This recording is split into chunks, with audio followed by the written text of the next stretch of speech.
Today we visit Cromer, North Norfolk's coastal gem, known for its charming seaside vibes, stunning cliffs and rich maritime history. This little town has something for everyone. Whether you're here for the medieval church, brutal seas or the timeless charm of its Victorian pier, Cromer is an absolute delight, so stay around and find out more.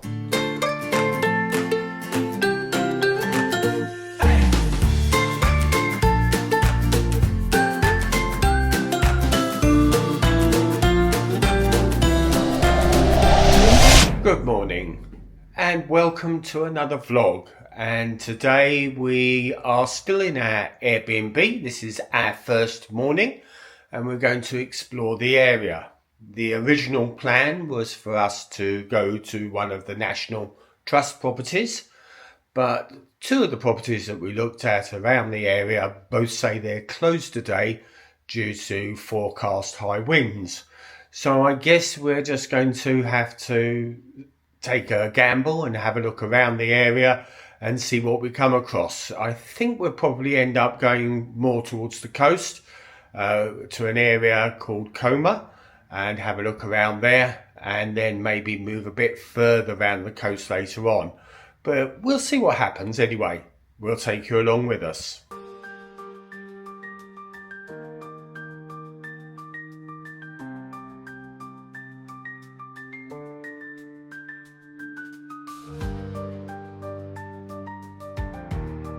Right, so we're en route to Cromer. It's about 10 miles away from our Airbnb, and there is absolutely no let up at all in the weather. Absolutely pouring with rain. We won't be sitting on the beach sunbathing, put it that way. We certainly won't be sunbathing. Whether we sit on the beach depends if there's a cafe there, I suspect. Yes, it will do.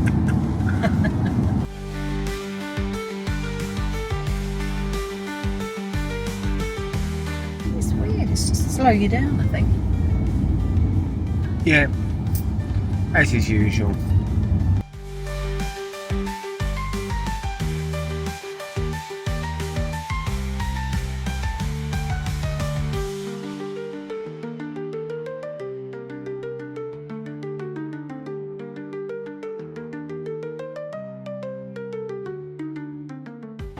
We're in Cromer in Norfolk on possibly a very bad day with a very bad storm. So anyway, by the seaside, let's see what happens. Oh, turn you round. There you go. Steve's gone way ahead of me because I've been messing around with the camera. But, yeah, nice look.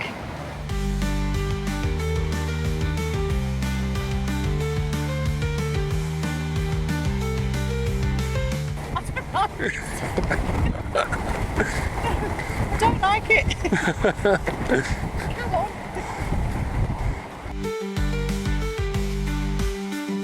It's very windy here. We're making our way back towards the car because the wind going over the top of the headland is extremely tense. Beach looked nice though from a distance. It's nice on a nice day. Yes. Decided to go down towards the pier on the hope that it might be a little bit more gentle with the wind down there. It wasn't. And Joanne is nicely wrapped up against the cold. It's not actually that cold, actually. It's just windy. Windy and damp.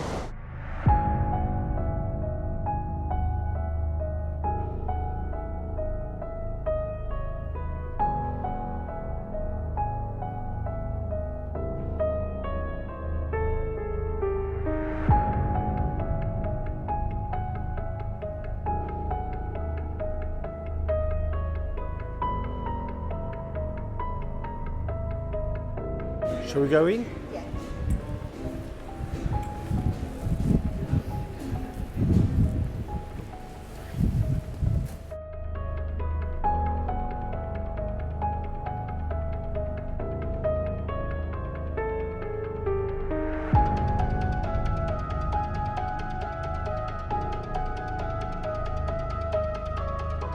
This is really the type of shop you love, isn't it? You know, all sorts of bits and pieces. Molly would like it in here, wouldn't she? Look, spell books. I like all the witch paraphernalia here. This shop was an absolute treasure trove. Everywhere we looked we found different items. A really nice shop to explore and see what was there. I thought you'd like those. Yes. Joanne's checking out the jewellery again. They're lovely, aren't they? We'll have a try it out.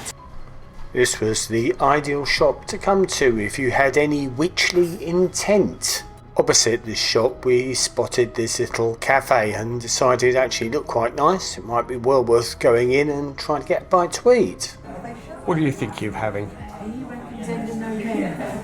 I fancy a panini or a toasty or something. Okay, now that sounds quite nice. The seat by the window gave us a good opportunity to watch the world. You've still got your scarf on. That's all right. Wrapped up against the cold. Our paninis were both very good and the service was good as well, but it gave us an opportunity to relax and also to get out of that howling wind.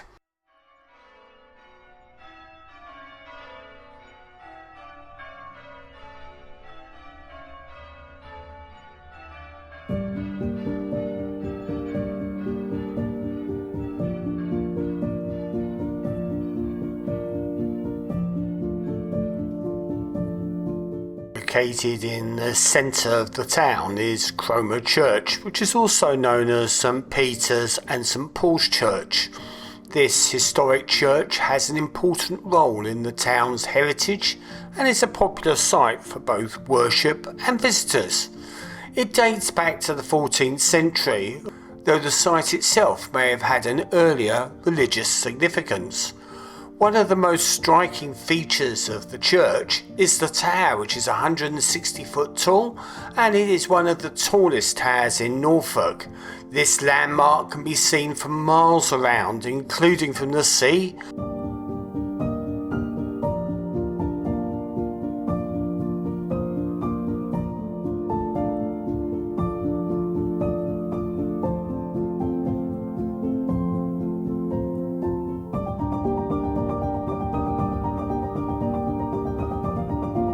Inside the church has stone pillars, intricate Gothic mouldings, a fabulous organ, a decorative wooden ceiling and stained glass windows, many of which depict biblical scenes.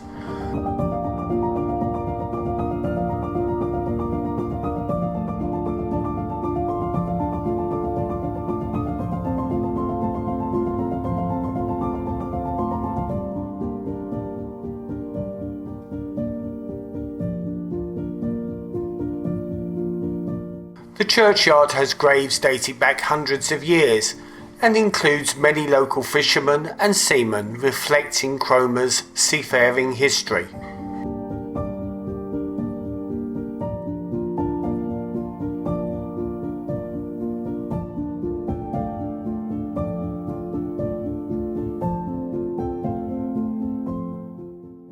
And just round the corner from the church is the Cromer Museum, which actually looks at some of the geology and also looks at the lives of the ordinary people around Cromer from about 1877. The museum seemed interesting and we were wanting to find out a little bit more about the area, neither of us having been here before, so we paid our money and entered into the museum.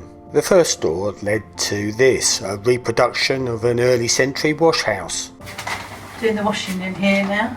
They showed a number of devices which would have been used to wash clothes, including a mangle which unfortunately didn't work. And we weren't quite sure what this machine was, but probably something to heat the water to finish washing the clothes. It says non-splash, so I suppose they had their washing in there and then they pump, you know.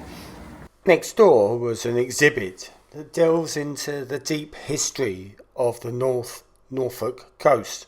It showcases the rich geological and prehistoric heritage. Here the exhibits explore the evolution of the region, detailing how the coastlines changed over the years due to shifting sea levels and glacial activity. You can learn about the lives of the people who inhabited the area during the Ice Age and beyond. It provides a captivating journey through time. This exhibit combines geology, paleontology and history, piecing together the natural history of the Norfolk coast. Indeed, the museum is known for its collection of local fossils that date back 600 to 1,000,000 years. There are remarkable finds including fossilised remains of extinct animals such as mammoths, rhinos and prehistoric deer, and they provide a glimpse of a time when the landscape was very different from today. All in all, it was a fascinating way of discovering more about this coastal area. Ice Age deposits of Norfolk. One of the highlights here is the story of the West Runton mammoth. It's the largest and most complete mammoth skeleton ever found in Britain, and it was discovered in the nearby cliffs of, would you believe it, West Runton. This is a replica of the fossil found in 1780 of a mosasaur, a carnivorous mammal that used to swim off the Norfolk coasts. There's also areas where the kids can find their own fossils, if that's their interest. Also a tribute to the two pioneers of this area that collected the fossils, some of which are in this museum. If I remember correctly, this is one of the iconic crabbing boats that Cromer is known for. Well, we both enjoyed that, so time to go to the next exhibit, which is on the other side of the walkway. And boy, was that door a bit on the stiff side. So in this room, there's a selection of artworks that celebrate the fishermen of Cromer from over the years. The artwork here depicts many things from fishing boats, stormy seas, and anything about the daily life of Cromer's fishermen. These pieces reflect both the hardship and the raw beauty of coastal lifestyle. The Cromer Museum is home to the largest collection of works by the extraordinary photographer Olive Edis, a local woman who had her studio in nearby Sheringham. In a male-dominated profession, she became the first ever woman employed as a war reporter. She used techniques not seen before, patenting her own designs, photographing royalty, political figures and the fishermen we see here. She had an uncanny skill for getting the best out of her subjects, relaxing them and capturing the timeless characters. Some of the cameras that Olive Edis would have used. In the late 19th century, Cromer became a desirable destination for the Victorian tourists. It was popularised by the journalist Clement Scott, who wrote passionately in the Daily Telegraph about the PoppyLands region.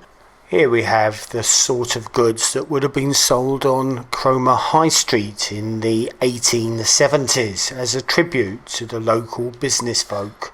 The next exhibit was a representation of a typical fisherman's cottage from back in the day, complete with a fisherman. Yes, it's very good, isn't it? I'm going to have Steve on. Very good, this. Yeah. The gentleman here was wondering what kind of camera you had. The gentleman here was wondering what kind of camera you had. He's very realistic, the face, isn't it? Yes, very good. He's a fisherman. Gosh, his face does look real, doesn't it? Probably get up in a minute and frighten me to death.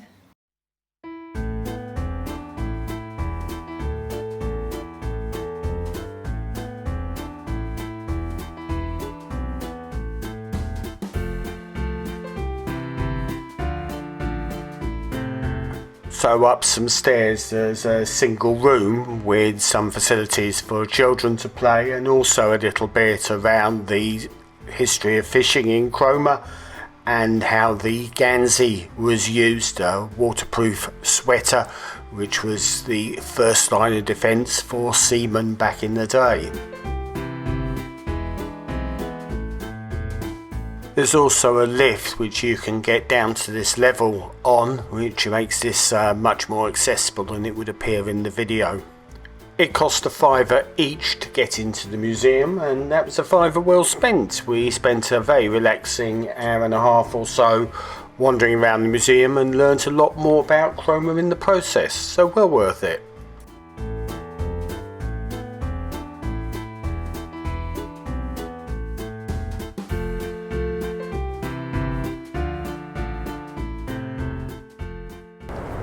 like Brixham. It is. Yeah, it is.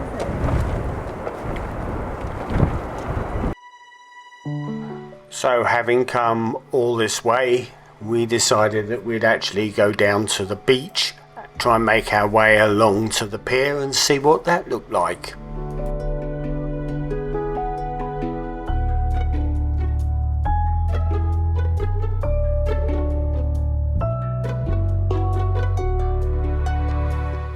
And boy, was it windy.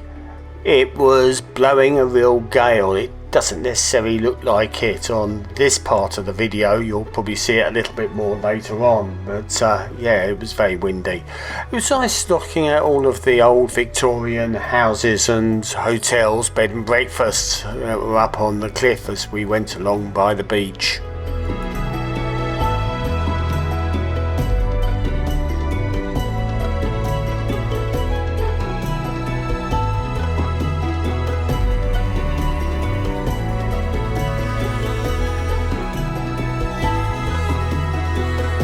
There's something nice about looking at the sea from a position of safety and seeing how tumultuous it is and how the waves break both on the beach and over the structures.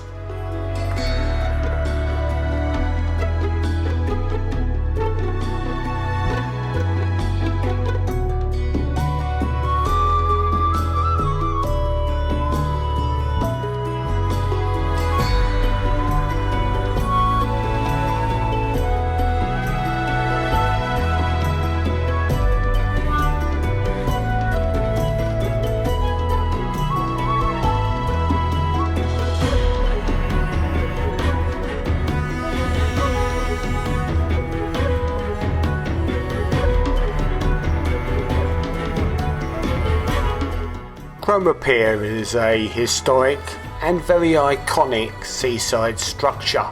It was first built in 1901 and has endured storms, structural challenges and renovations over the years. This is a very traditional Victorian pier which extends majestically into the North Sea, and it's a beloved feature of the town's coastline, offering stunning views and nostalgic charm, a testament to the town's maritime and cultural heritage. The pier is also home to the Cromer Pavilion Theatre. It's one of the few remaining pier-based theatres in the world, famous for its live performances, including the annual summer and Christmas shows, and it draws in visitors from near and far. It also houses a cafe, gift shops and spaces for leisurely strolls or fishing. All in all, a blend of traditional seaside charm with some modern attractions.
In our hometown, Brixham, you can experience rough seas, with waves crashing over and engulfing the breakwater, and they close it then.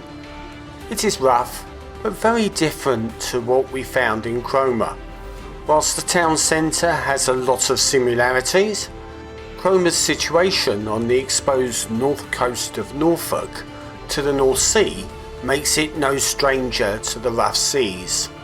It is vulnerable to strong winds, turbulent waters, especially during autumn and winter storms, and those start around this time of the year. There can be towering waves, powerful currents, dramatic spray and foam, particularly in the areas around the pier and the surrounding cliffs. Here you will find the North Sea's brutal beauty in full display.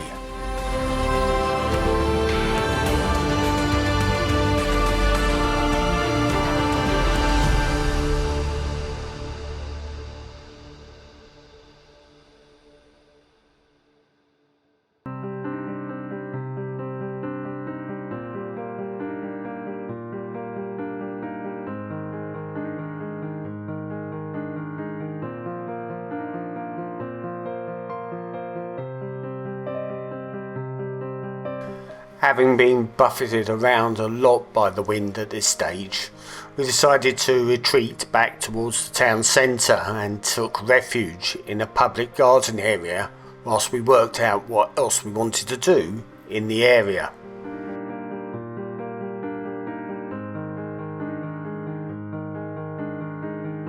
So we decided that we would look a little bit more further along the coast and go back to the car to achieve that.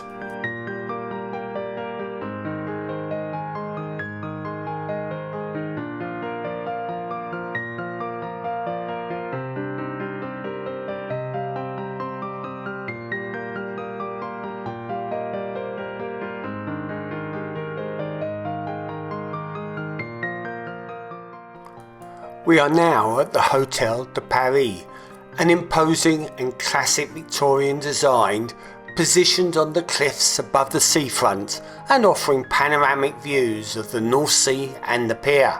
You will have seen it from the pier when we look back. The hotel reflects the elegance of the Victorian tourists who made Cromer a must-visit location. Here guests can enjoy a nostalgic atmosphere with modern amenities. It is close to the town centre, making it convenient for exploring local attractions, shops and restaurants. This weather has been absolutely brutal. Freezing cold and very, very harsh winds. But going out on the pier was absolutely brilliant. There was a load of fantastic photography shots, as well as some nice video, I hope, footage. But the pier itself is lovely. A bit daunting when you sort of look down and see the waves crashing beneath you, but a really nice old-fashioned pier.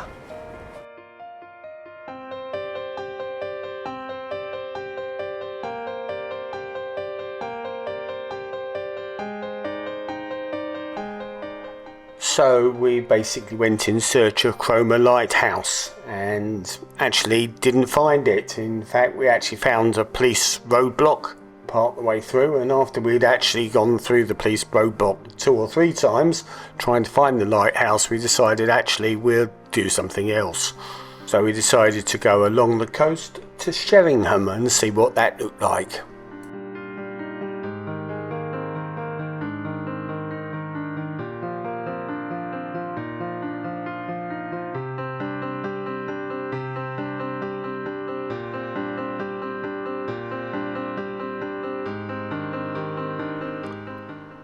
Well, we found Sheringham, and this is the lovely High Street. So let's now make our way to the coast and see what's there.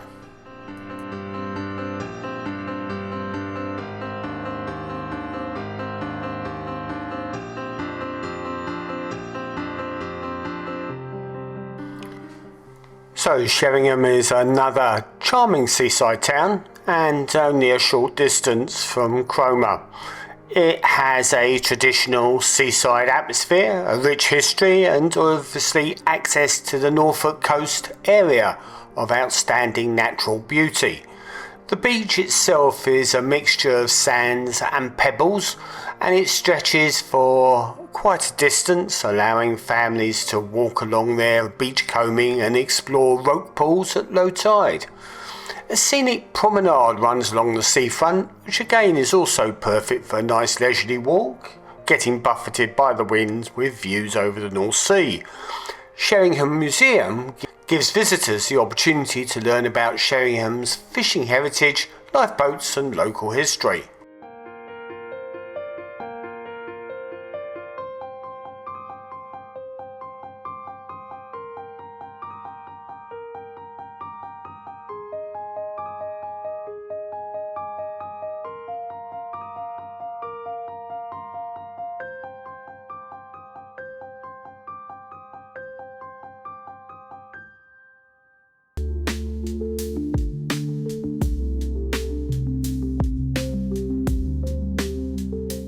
Salthouse Beach, a vast expanse of pebbles stretching as far as the eye can see in both directions. The beach car park long disappeared under millions of pebbles, at least 6 foot deep, and that was caused by a storm surge in late 2013. So we joined the other cars parking at the side of Beach Road and walked up over the stones where the car park used to be. You can't really see the sea. A dune of pebbles obscures it. Clambering over the dune was a challenge and a great workout, and from the top we got some lovely views, again of the rough North Sea. There are deep waters close to shore, making this a popular sea fishing beach. Sea bass, cod, flatfish and mackerel being regularly caught in this area. And inland there are open views of marshes and fields looking south towards the village.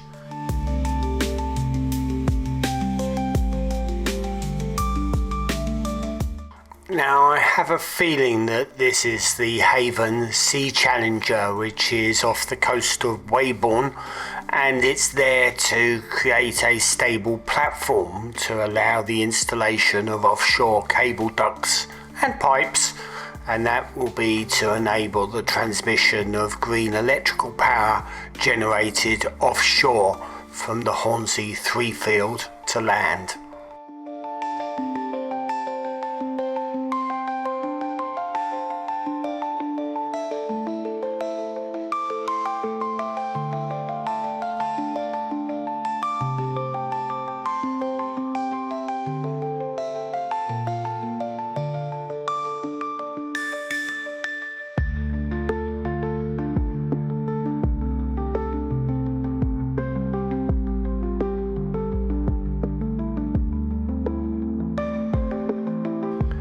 We had enjoyed our first day out in Norfolk, but we're feeling a little bit tired and a little bit buffeted by the wind, and decided that we'd head home, cook ourselves a meal, and then watch some television and read.